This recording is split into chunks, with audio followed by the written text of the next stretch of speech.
Unless otherwise indicated, Ratchet Book Club is intended for a mature audience. Viewer discretion is greatly advised.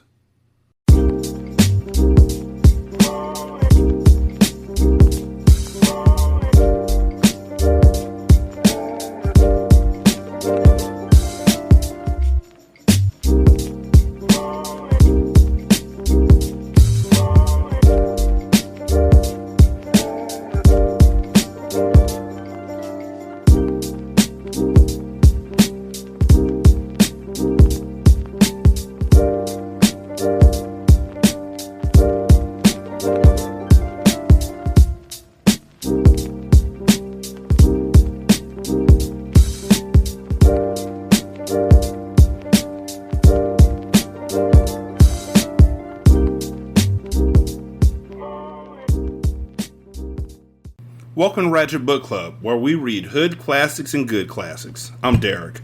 916-633-1537, Ratchet and Ratchet at gmail.com, Ratchet Book Club on Twitter, Ratchet Book Club on Facebook. Chapter 102. That was how it began, that first day. Barely 100 of us, farmers, tailors, and shepherds, makeshift weapons in hand, food and other supplies carted behind. We started on the road towards Triel. But by the next town, we were 200. People kneeling before the lance, grabbing their belongings. By Sur de Gavre, we were 300. And at the crossroads between north and south, 100 more were waiting. Clubs and hoes and 100 shields in hand. I marched at the front, carrying the lance. I could not believe these folks had come to follow me, in a full suit. Yet at every corner, more joined us. Also, he's still wearing the Jester suit. Like, wash your ass. Come on, man. Squat and wipe. Like, come on, dog. Somewhere. You're still wearing the clothes. They got blood all over them from the first fight when you killed Norcross. Wash your ass. Like, man, yeah, the lance might have the dried blood of the savior on it, but your ass got the dried blood of people from fucking Boray on it. Wash your ass. Man, please? Squat. Get down into a catcher's position. Take a towel or a leaf or something. Put some lavender on it, some jasmine. I don't care. And just work that hand back and forth and wash your ass. Ugh. Nasty. Your teeth probably yellow. Wash. Ugh, God. Y'all all stink. Y'all can't hide from nobody. Like, I never understood that. Like, in this, and in The Walking Dead, and in anything else, where it's like a war-torn anything, like it's a dystopian future or a past of, like, medieval times, like, Game of Thrones, everybody should be filthy. Everybody. If they're not the king and the queen, or the two that slept with each other and were brother and sister, they should smell like straight ass grease. It's a thing. They knelt, husbands, wives, kissing the lance and Christ's blood, singing praise and vowing the nobles will crush them no longer. Banners were hoisted, with the purple and white lions of Triel upside down, or with the crest slashed and tattered. It was like the Hermit's March all over again. The hope and promise that had captured my soul more than 2 years before. Simple men, farmers and serfs and bondsmen, banded together to raise up their lives, believing that the time had finally come. That if we stood up with the might of numbers, no matter how long the odds, we could be free. Are you tired of being shat on? Went the refrain as we wound past a watching goat herd. Aye, came the reply. I've been tired my whole life. All my life I had to fight, farmer. All my life I got down like, yeah. Swords up like, yeah. I saw Nazareth. I messed up and you messed up and he stinks, but we gonna be alright. Hey, Kendrick. And what would you risk, another would shout, to gain your freedom? All that I have, which is nothing. Why do you think I'm here? The ranks swelled with people from all corners of the forest. Follow the lance was the cry de corps. The lance held by the fool. Then it changed like 3 days later when people actually Follow the lance, was a cry to Core. Followed by that fool up there. He stinks. That fool smells bad. Follow the smell. The lance is right behind it. Your smell literally walks in front of you like a shadow warrior. By St. Felix, we had grown to 700 strong. By Montres, we had lost count. We could no longer feed them. We had no more stocks or provisions. I knew we could not stand a drawn-out siege, yet people continually joined. Near Moulin Vieux, Odo edged his way up to the front. Behind us was a column of peasants at least 1,000 strong. The big smith grinned, walking alongside me. You have a plan, don't you, Hugh? He eyed me warily. Of course I have a plan. You think I brought all these folks along for a picnic in the woods? Good, he sighed. He dropped back into the ranks. Never doubt it. Of course Hugh has a plan, I heard him whisper to George the miller, a row behind. From Moulin Vieux, trail was 2 days' march away. That night, I crawled up at our fire with Emily. Behind us, the glow from hundreds of others lit up the night. I stroked her hair. She nestled close. I don't know how she does that. I told you this was no accident, she said. I told you if you stood up to lead, they would follow. You did, I held her. Yet the real miracle is not them, but you. That you will follow. No, the real miracle is that in this moment of need, nobody's created deodorant. Hold on. Because y'all know how I do. When was deodorant invented? Deodorant was invented in 1888. That's 800 years from then. I'm not crustling up and I'm not cushioning up. I'm not cuddling up. Nah, we doing a doggy style. I'm not getting in your arms. Nah, I need to be away from you, facing downhill, downwind, upwind. I don't want your wind getting anywhere near me. It wasn't invented for 800 more years, and y'all marching in a group through forests and all that.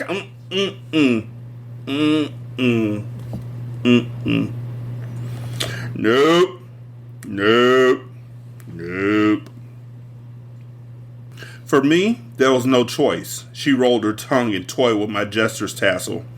I always had a thing for a man in uniform. I laughed. But now comes a real miracle. Triel is 2 days away. I have 1,000 men and only 50 swords. I overheard you had a plan, Emily said.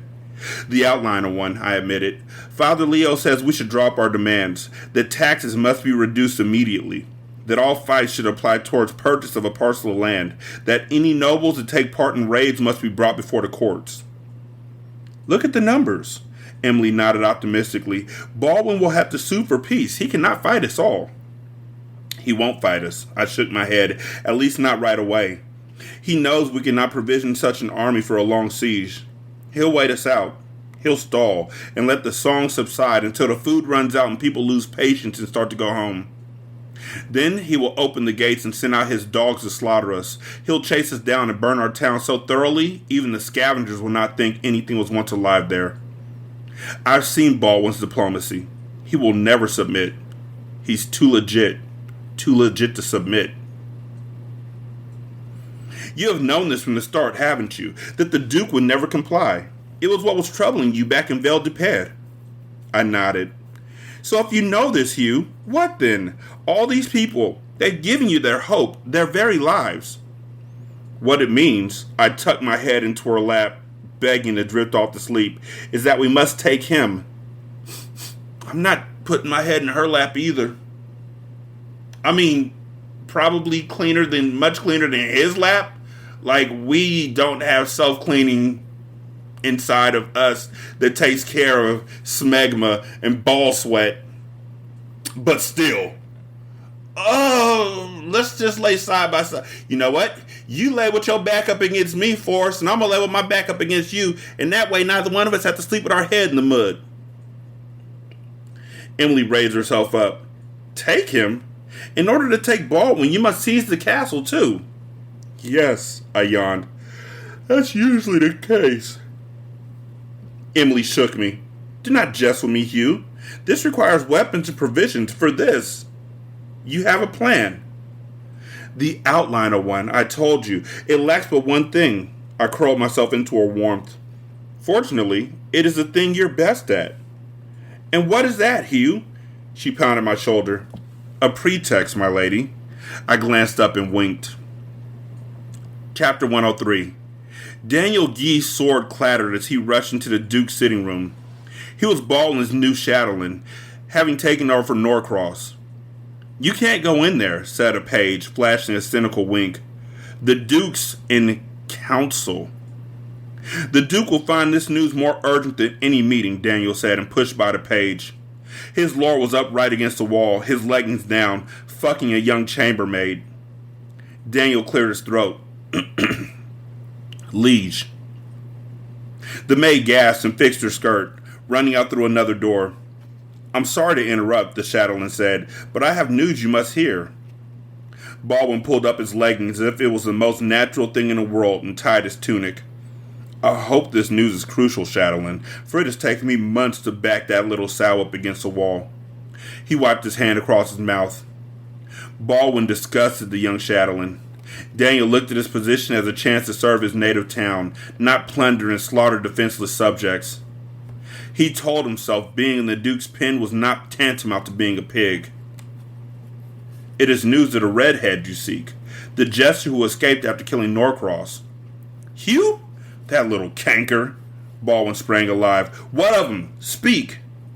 He has turned up. In his own town, after all. It seems he has led an uprising there against a raiding party from Boré. Uprising? What do you mean, uprising? There's nothing but field mice and manure out there. Apparently, these field mice defended their nest quite well. Our messengers report that all of Stephen's men were killed. Baldwin shot up out of his seat. You tell me this little mobworm has led a bunch of farmers and hayseeds against Stephen's crack troops? It is so, but that's only the tip of it, my lord. A tremor of enjoyment rippled through Daniel, as he knew the next piece of news would send Baldwin into a rage. The thing Stephen's men sought, this will amuse you, was apparently a relic stolen from the crusade. Some kind of lance. The Holy Lance? The Duke pursed his lips skeptically. The Holy Lance belongs to a Jester? You must be mistaken, chatelaine. The Holy Lance, if it even exists, exceeds in value everything I own. It is a child's fancy to conceive it will be in the hands of that kitchen rot. Then apparently, it's a tale children from all over seem to believe. And grown men, too, for they flock to him as to a crusade. The whole region is up in revolt. Revolt? Baldwin's eyes were ablaze. There was no revolt in my domain. Rouse the men, chatelaine. We'll ride tonight and nail the little bastard to a cross if he's so holy. I do not think that's wise, sir. Not wise. Baldwin stepped up, eyes twitching. And why is it not wise? Because, said the chatelaine, this little mawworm, as you call him, commands an army of these worms over 1,000 strong. The color drained from Baldwin's face. 1,000? That cannot be. That is all the towns in the forest. That's 3 times the size of our own garrison. Perhaps more, Daniel said. This news is days old. Every peasant in the duchy seems to have joined him. Baldwin sat down on a bench. His face was taut, the color of spoiled fruit. Ready the men anyway, chatelaine. I will call to my cousin in Nimes for additional troops. Together, we will cut them down in the forest like saplings. I think you must hurry, Daniel said, for these cowherds are in Moulin View as we speak. It appears they're coming to you. Chapter 104. We came to the edge of the forest, only a half a day's march from Triel. There it was, in the distance. Many towered, seemingly hung in the clouds, the sun glinting off its ochre walls. The good mood of our march dimmed, replaced by a troubled silence. There would be no deceiving them now. All of Triel, including Baldwin, now knew we were here. I called the people closest to me together. Odo, Georges, Emily, Father Leo, and Alois, the woodman from Morrissey. I had constructed a plan, but it depended on help from within. I have to go on to Triel, I told them. I do too, Odo chortled. And Georges, and Alois here. I want to open Baldwin's eyes. with an eye wrench. No, I smiled at his joke. I meant alone. In Triel, I have friends who will help. Just how do you intend to get in there? Georges asked. Sneak past the guards while Odo here juggles balls? They'll never let you through the gates. Listen, if we're to take this castle, it can only be through trickery, not force of arms.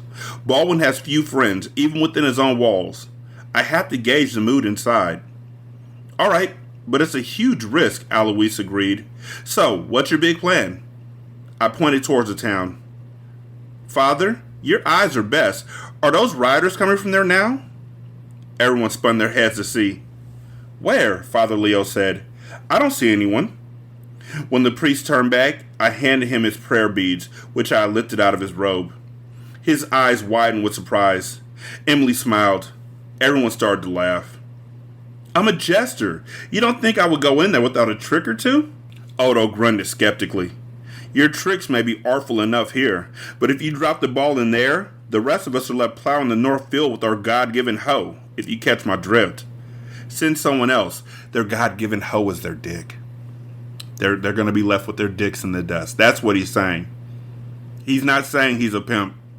He doesn't have... No one in this world has a God... You know what? I don't see another way, I shrugged. Except to surround the castle with our shovels and picks and storm Baldwin's army in one massive charge.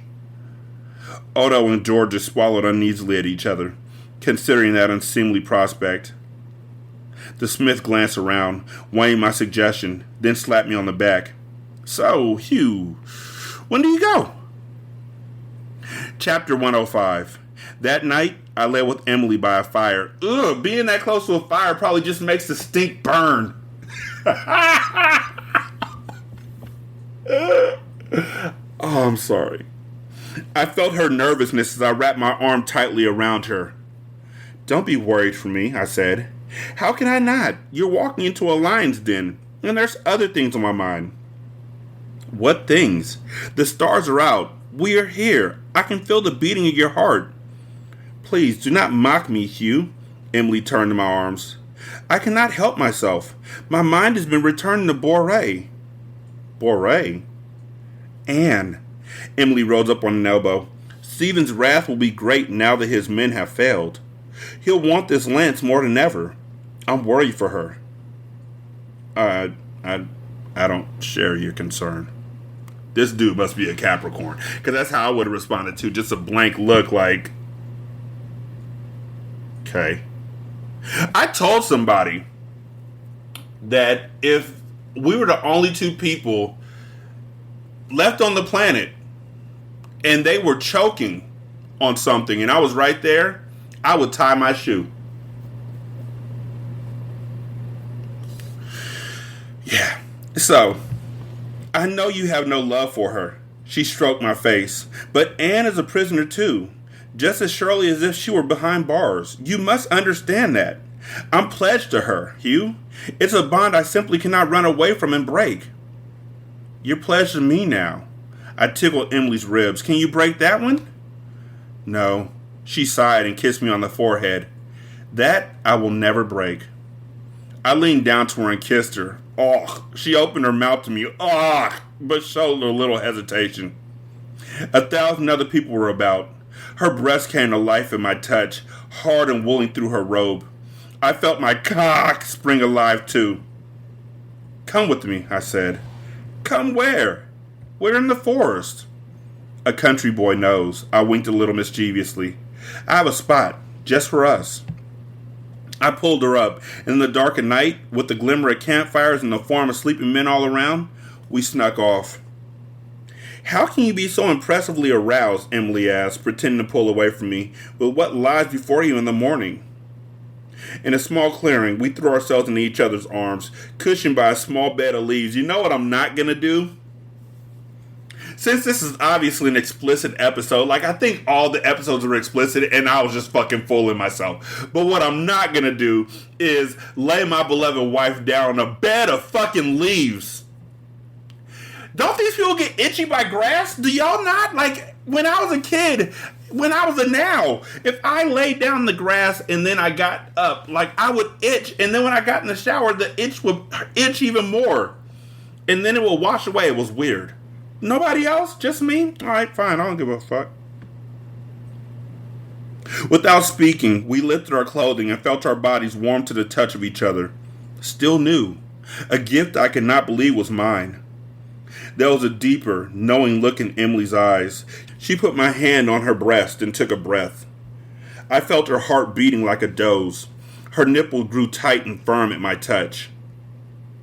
Is my spot to your satisfaction? I asked. That depends, she grinned. Just which spot is that?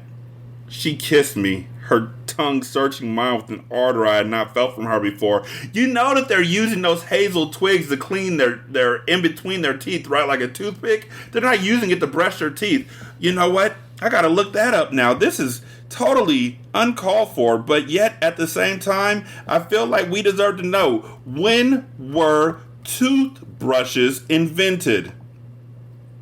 1780, people. Toothbrushes were not invented until 1780. When was toothpaste invented? I love that you know what I'm thinking, Google. Wasn't invented until the 1800s. What did they brush their teeth with before toothpaste? Clean their teeth with before toothpaste was invented. Before toothpaste was invented, people used all sorts of dry, rough things as an abrasive to clean their teeth. Things like crushed eggshell, pumice, the burnt hooves of animals. Before toothbrushes were invented, people used twigs or their fingers to brush their teeth. This is from the dentalmaven.com. What the fuck? I'm not sticking your tongue. Don't put your tongue in my mouth. A couple hundred years ago, when people didn't know about brushing their teeth, most people had black, rotten teeth, especially if they ate lots of sugar like Queen Elizabeth I. When was Queen Elizabeth I around? I'm sorry, y'all. This is a rabbit hole. When was Queen Elizabeth I queen? 1558. Black teeth then. What the fuck you think they got back in 1080? What exactly are we working with here? Keep your tongue from my mouth. I've seen people's tongues when they're brushing them and they got like white stuff on them. They literally got to brush off. You're telling me that you're letting somebody stick that thing in your mouth? That thing will give you herpes.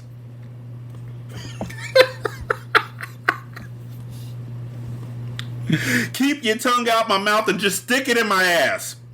Alright? Because you got enough shit on it already. What's a little bit more? Eat my ass like groceries. I wiped with a leaf 4 days ago. I'm ready. She climbed on my lap and I buried my head in the softness of her breasts. I was aching for her, and I could see in her eyes she felt the same for me. I moved inside Emily. Her breaths became heated and purposeful. Her eyes did not leave mine, and I loved that. I felt as if every thrill and instance of her passion, each tremor and jolt shooting through me, narrowed into one enormous burst. At the moment of climax, we cried out. Then we muffled each other and laughed. Emily rested with her head on my chest, the distant campfires lighting up the night. She sighed, so I knew she was happy, but then a shiver rippled across her shoulders. What happened, she said warily, once Baldwin is defeated? Things cannot just go back. These lands have been in his family for generations. I've been thinking that too, I said. I have no wish to govern, only to right this wrong. I was thinking I would write to the king. I have heard he's a fair man.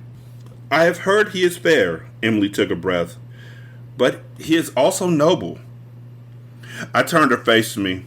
You said you know the king. You said your father was a member of his court. Well, yes, I have met him, but... Then you could intercede, I said. You could tell him we are only humble men who want to return to their lives and work in peace. We have no thought to stealing anyone's title or territory. He will have to see. I felt Emily nod, her chin upon my chest, but distantly, as if she were not convinced. Don't be so worried for me, I held her tightly. You have made me strong. I don't worry just for you, but for all that will follow. For you, I have a secret charm. And what is this charm that will protect me? I laughed, stroking her hair. I'm coming along. What? I raised her up. There is no way, Emily. I can't allow it. There is every way, she said, her eyes unwavering. I am in this as deeply as you, Hugh DeLuke. I told you, we're together. Our fates entwined. I'm going with you. That is all. I moved to argue, but she stopped me with a finger to my lips. Then she put her head back on my chest and held me as if she would never let go. My wife does that sometimes. She doesn't kiss me or put a finger to my lips or anything like that. She just gives me a look and I just stop talking. It's 100% effective. I've tried it. Apparently, once you know how to do it, you're immune to it. Because she just... Chapter 106. Daniel Gui bolted into the planning room. My lord, your Jester's army has been sighted. It lies half a day from the city, at the edge of the forest. You mean the rabble, Baldwin sniffed. His advisors, the bailiff and chamberlain, seemed delighted with the news. You must attack them, the bailiff wheezed. I know these peasants. Their courage will crumble at the first sign of a fight. Their resolve is only as strong as their last ale. It appears their resolve is stiffened, Daniel observed. This Jester has given them hope. They outnumber us 3-1. But we have horses and crossbows, Baldwin said. They have only tools and wooden shields. If we go after them in the woods, Daniel said, all of our horses and crossbows will be reduced to nothing. Your men will be slaughtered just like Stephen's. The Jester has this lance. It emboldens them. The Chatelaine was right, my lord, said the chamberlain. Even if you won, you will turn each carcass into a hero's grave. You must hear their demands. Consider them, even disingenuously. Promise them the slightest gain if they return to their fields. You're wise, Chamberlain, Baldwin grinned. These peasants have no means for a long siege. They will grow bored and tired as soon as their bellies start to ache. The bailiff and the chamberlain puffed back their agreement. Do not forget, my lord, Daniel cut in. The Jester has this lance. They believe it makes them right. This lance will rest in Triel before the negotiation is done, said Baldwin. They will give it up for a bag of wheat, and they will give him up too. I will have the fool's head upon his precious lance and place it before my bath. I merely meant, Daniel pressed on, that you take a risk by inviting this siege. Baldwin slowly rose. He walked around the table and put his arm across Daniel's shoulders. Come, Baldwin motioned him towards the fire. A word with you, by the light. A lump grew in Daniel's throat. Had he gone too far? Had he angered his liege, who he was pledged to serve? The Duke wrapped his arm around Daniel tighter, drew him close to the flames, then smiled. Do you for a moment think I have any intention of handing over even a cup of grain to this traitorous puke? I'll be the laughingstock of France. I've contacted my cousin. He sends 1,000 troops. Let the idiots begin their siege. We will eat meat while they boil roots. When the reinforcements arrive, we will open the gates and crush them. You and I, Daniel, we'll make sure not a single gray-haired grandfather amongst this rabble leaves Triel alive. Baldwin brought Daniel's hand so close to the flame that he had to restrain himself from crying out. No one threatens my rule. Least of all, these miserable spawns. So, how does that plan sound, Chatelaine? Daniel's heart pounded furiously. His mouth was dry as dust. He looked into his liege's eyes and saw nothing but dark holes. Most wise, my lord. Chapter 107. The following night, outside the gates of Triel, a Hebrew merchant, carrying his sack of wares across his back, approached the gates as they began to close. He wore the dark wool robe and the fringed shawl that shepherded him, a skull cap upon his head, and held a rusted staff. With him was his young wife, dressed in modest clothes, her hair pinned under a black scarf. Move it along, Jews, growled the guard. The checkpoint was manned by a team of pale-helmeted soldiers, hurrying the travelers along like oxen into a pen. The guard stopped the merchant when he reached the gate. Where do you come from? From the south. I peeked from under my hood. Roussillon. And what's in the sack? He poked at it. Wares for the kitchen, olive oil, pans, a new utensil called a fork. You stab your meat with it. Want to see? What if we stabbed you with it, you little pest? You say you came from Roussillon. What have you seen? We've heard the forests are teeming with rebels. In the east, perhaps, but in the south there's only squirrels and Italians. Anyway, it's of no concern to us.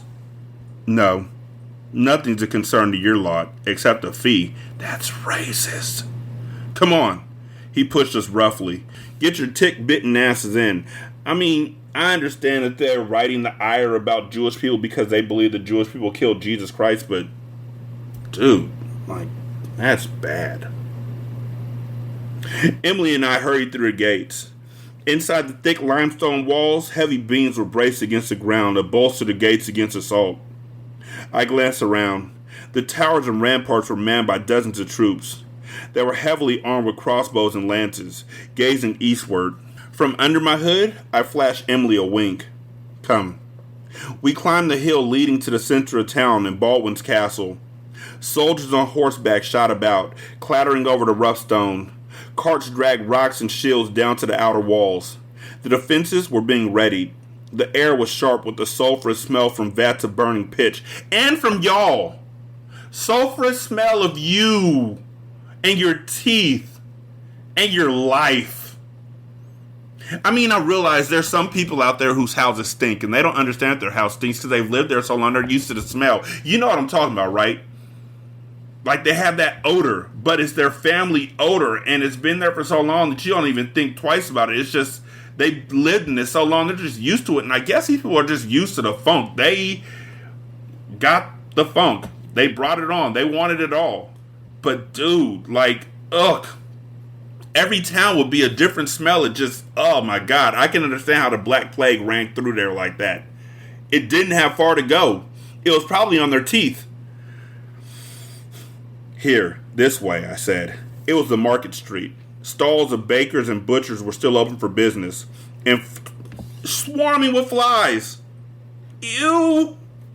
Others, which sold tin and tools and cloth, were closed for the night. Emily and I hurried through a neighborhood that seemed to be home for these merchants. There were not only huts, but stone houses, some with iron gates guarding small courtyards. The smell of burning lard was everywhere. I stopped before a 2-story dwelling with a tin scroll-like ornament hammered next to a doorway. Emily, we're here. I knocked on the door. A voice called out from inside, some shuffling, and then the door cracked open. A familiar face looked out from under a skull cap. We've traveled a long way, I said. We were told we will find friends here. If you're in need, we are friends, the man replied. But who told you this? 2 men in the forest, I said. The man arched his brow, confused. One named Shorty. I asked him what position makes the ugliest children. When he could not say, I told him, ask your mother. The man's eyes grew wide. Then his beard parted into a smile. Oh, Jeffrey, I grinned, removing my hood. Can it be you do not remember your Jester? Chapter 108. The merchant whose life I had saved on the road to Triel broke into a hearty smile. He held me by the shoulders, then hugged me, and hustled Emily and me through the door. I took off my skull cap and shook out my red hair. Jeffrey laughed. I said to myself, you look like no Jew I have ever seen before. We are pork-eating Jews. I grinned. We hugged each other again, like old friends. I laid down my staff and unfastened my robe. This is Emily. She's a close friend. This is Jeffrey, who once helped to save my life. And I was only able to, Jeffrey said, because Hewitt once saved mine. Ours. Isabel and Thomas came in from another room. As I live and breathe, she exclaimed, it is a Jester with the lives of a cat.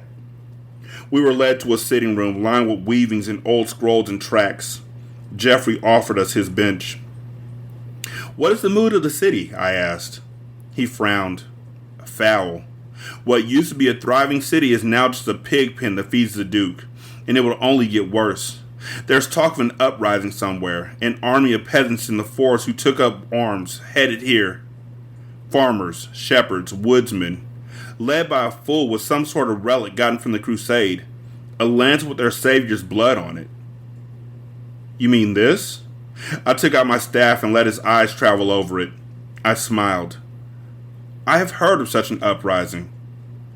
The merchant's eyes grew wide. This is you. You are the Jester. You. I nodded. Then I told Jeffrey my plan. Chapter 109. The following morning, my work was done and it was time to head back to the forest. Emily agreed to stay behind in town. It was safer for her there, with the terrible battle that was to come. She fought me gamely, but this time I would not back down. When it was time to leave, I hugged her close and promised I would see her in a couple of days. I lifted her face and smiled at her. Black teeth everywhere. My beautiful Emily. When we first met, I was afraid to even talk to you. Yeah, because of your breath. Now, I'm afraid to let you go. Remember how you laughed at me and said that may be, but it will not always be? In a day or two, I guess we'll find out, she said, trying to look brave. She leaned up and kissed me. God bless you, Hugh.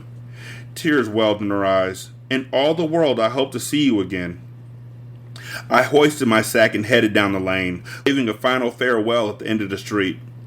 I buried my head in my hood and hunched under my shawl, avoiding any eyes in uniform. As I wound back down the hill, I turned, watching the town recede. Pain tore at my heart. All that I now loved remained in this place. A tremor of panic ripped through me that I might never see Emily again. When I got back to the forest, I found the men waiting and ready for a fight. We marched at the break of dawn.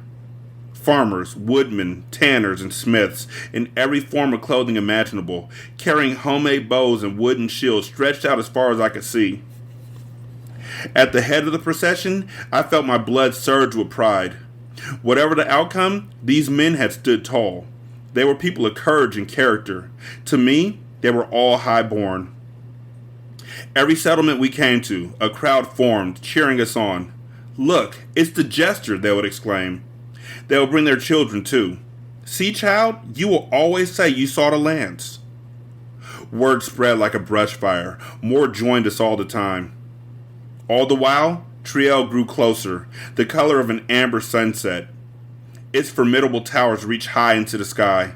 The nearer we got, the more the mood stiffened. The ranks grew worried and quiet. The sun was high when we reached the outskirts of town. No force had charged out to confront us yet. Instead, downtrodden townspeople stood aside, exhorting us on. It's the Jester, see? He exists. He is real. The massive limestone walls of outer city rose above us with the crenellinated battlements. At each opening, I could see teams of soldiers, their helmets gleaming. They did not attack, though. They let us come. They allowed us to march within 100 yards of the outer walls. Just out of arrow shot, I signaled the column to a halt. I ordered the ranks to fan out around the perimeter, forming a massive ring 20 men deep. No one knew what to do, to shout or charge. Go on, Hugh, Georgia said with a smile. Go on and tell them why we're here. I stepped out, trying to calm the thumping in my chest. I shouted to the defenders above the gates. We are from Vale de Pere and Morrissey and St. Felix and every town in the duchy. We have business before Lord Baldwin. Chapter 110. For a moment, there was no answer. I thought, what do I do now? Say those same words again? Then a brightly clad figure who I recognized from my stay here as Baldwin's chamberlain leaned out. The Lord is napping, he yelled back. He knows no business before him today. Go back to your wives and farms. Curses and taunts began to rise from the crowd. The pig is napping, someone growled. Let us be careful not to wake him up, friends. A thunderous jeer rose. Weapons rattled. Shouts rang out. Someone rushed forward and pulled down his leggings. Come on, Baldwin. Here's my ass. Try and fuck me now.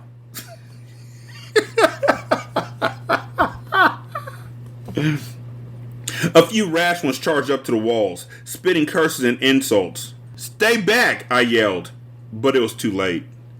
From the ramparts came the blood-chilling whine of arrows in reply. One man gagged, an arrow piercing his neck. Another clutched his head. A young boy sprinted up and hurled a stone, which fell halfway up the wall. A wave of burning black pitch rained down on him. The boy fell, rolling on the ground, his skin sizzling with flame. "Go home, you stinking filth," spat a soldier from the top. Now everyone moved forward in a rush. Some of us shot off fire arrows, which streaked across the sky and died harmlessly against the massive walls. Volleys of arrows whooshed down on us in return, so heavy and strong they tore through flimsy shields and pierced men in two. The volley sounded like a thunderstorm. Images from the crusade burned in my brain. I waved frantically for everyone to move back. Some were angry and wanted to charge. They had followed me for days with little food. All they had thought of was striking their picks and hammers against the walls of Triel, tearing it down chunk by chunk. Others, seeing blood and death for the first time, swarmed back, afraid. This was what Baldwin wanted, to show that our makeshift weapons were useless. Anger was setting in, and we hadn't even begun the siege. My blood was racing. I had brought 1,000 men here. We had the town surrounded. We had the will to fight, but not the weapons to break through. All Baldwin had to do was open the gates, and I knew all but the most hardened fighters would turn and flee. But the gates did not open. No war horses thundered out. He was probably amused at our spineless lack of resolve. The commitment of this entire army hung in the balance. All eyes turned towards me. A farmer carrying a broken hoe came up to me. "You have brought us here, Jester. How will we take this castle? With this?" He threw the hoe down as if it were a useless twig. "No." I tapped my chest where my heart was. "We will take their castle with this." "Get the raiding party together," I told Odo. My spine stiffened with resolve. "We go tonight." Chapter 111. That night, as most of our ranks dozed, I got together the 20 brave men who would sneak into the castle. There were Odo and Alphonse from our town, Alois and 4 of his best from Morrissey. For the rest, we chose strong-hearted men who we could trust, who would not back down from killing with their bare hands. One by one, they arrived before my fire, wondering, why were they here? "How do you intend to take the castle with us," Alois said, "when you cannot make a dent in it with 1,000 men?" "We'll have to take it without a dent," I said. "I know a way inside. Come with me now or go back to sleep." We armed ourselves with swords and knives. Father Leo blessed us with a prayer. I handed him the lance, on the chance I don't return. I know it said I handed him the lance, but for some reason I've been listening to way too much music with my kids, been listening to way too much new music. I read I handed him the lance. I had to fight myself from saying I handed him the blicky. I handed him the glizzy. Sorry. "Are you ready then?" I looked around at the men. I clasped each of their hands. "Say goodbye to your friends. Pray we see them on the other side." "Are we talking about heaven?" Odo asked. "I was speaking of the wall," I said, and faked a laugh. Under the cover of night, we crept away from the campsites and out behind the hutted settlements and narrow streets that clung to the city walls. Torches lit up the defenses above us, lookouts peering for signs of life. We crouched in the shadow of the wall. Odo tapped my shoulder. "So, Hugh, this ever been done before?" "What?" "People like us, bondsmen, rising against their liege." "A group of farmers rose against the Duke of Borges," I said. The smith seemed satisfied. We crept a little farther. He tapped me again. "So, how did it turn out for them?" I pressed my back against the wall. "I think they were slaughtered to a man." "Oh," the big smith grunted. His face turned white. I mussed his shaggy hair. "They were discovered talking under the walls. Now shush." We continued, creeping along the east edge of town. In the crook of a ravine, we came across a shallow moat. It reeked, stagnant with putrid water and sewage. "You got nerve!" It was more of a large ditch. We could cross it with a jump. At each point, I scanned the base of the wall for a sign of the tunnel, once shown to me by Palinpost. None. As we moved along, the terrain grew tougher to traverse, and the walls rose high above us, too tall for any kind of assault. That was good. No lookouts would be manning the walls here. But where was the blasted passageway? I began to get worried. Soon it would be light. Another day. There was a chance Baldwin would unleash his warriors to break our will. "You're sure you know what you're doing, Hugh?" Odo muttered. "Hell of a time to ask," I snapped. Then I spotted it. A formation of piled rocks concealed behind some brush on the bank of a moat. I sighed with relief. There. We scurried down the embankment and straddled the moat. Then I pulled my way up the other side. I ripped through the dense brush and began to tear apart this pile of rocks. The declining pile revealed the entrance to a tunnel. "Never doubted you for a moment," Odo laughed. Chapter 112. The crawl space was as I remembered. Dark, narrow, barely enough room for a man to pass, and shin deep with murky, foul-smelling water trickling down to the moat. There were no torches to light our way. I had to trust my instincts against the dark, feeling along the cold, rocky walls. I knew each one of my party had his heart in his throat, too. It was like crawling into hell. Cold, pitch black, odoriferous. Floating shit and other refuge lapped against our feet. Moments stretched along like hours. With every step, I grew less sure of the way. After countless prayers, I came upon a fork in the tunnel. One path continued up, the other went left. I decided to follow the path upward, since the castle stood at the top of the hill. "We're all right," I whispered, but I wasn't really sure. The word rippled down the line. We climbed higher and higher, cutting through the mount on which Baldwin's castle was built. Above us, Triel slept. Suddenly, a blast of air hit me from ahead. I noticed light slanting onto the wall. I quickened my pace and came to a spot I vaguely remembered. The dungeon, where Palimpos had sneaked me into the tunnel. I passed the word, "Ready your weapons." Then, with a deep breath, I pressed at the stone in the cave where the light trickled in. It moved. I pushed it a little more. The slab gave way. Soon, all 20 men had pulled themselves out of the tunnel. By my reckoning, it was still before dawn. The relief detail had not come. 2 guards were asleep, their feet up on a table. One was that pig Armand who had delighted in torturing me when I was captive here. A third guard snoozed on the stairs. I signaled Odo and Alois, and each silently crept behind one of the guards. We had to take them quickly. Any sound would be as good as an alarm.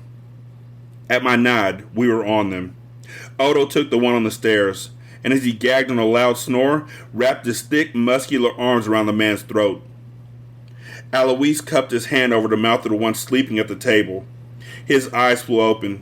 As he strained to scream, the woodman slid a sharp blade across his neck.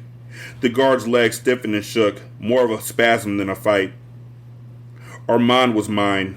At the sound of commotion, he blinked himself awake, befuddled. Clearing his eyes, he bolted up to see his partner slumped to the floor and a familiar face grinning down at him. "Remember me?" I winked.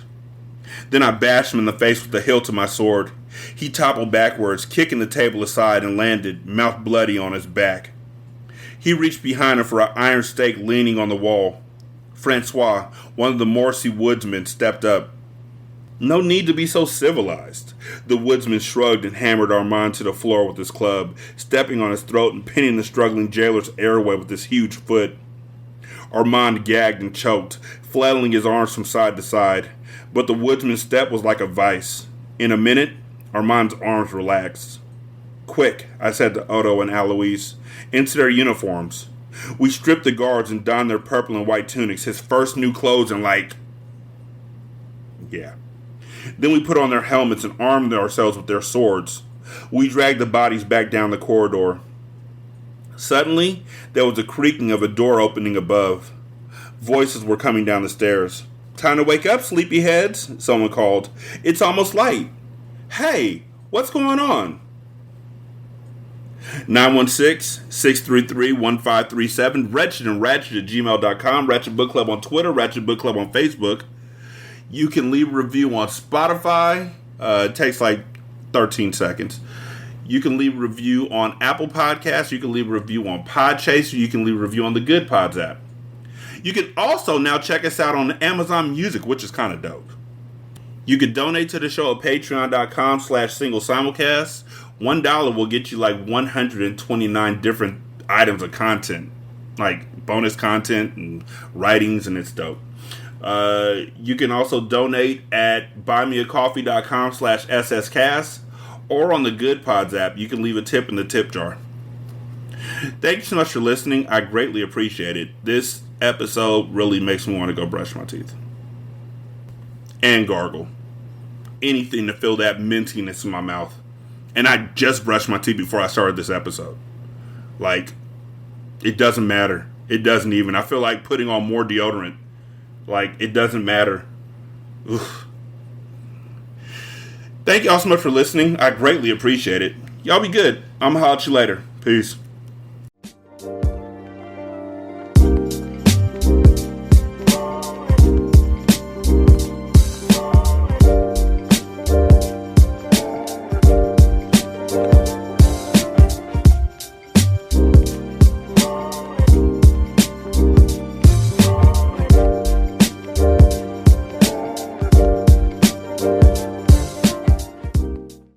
The intro and outro to Ratchet Book Club is by That Kid Garan, and it's called Goodbyes.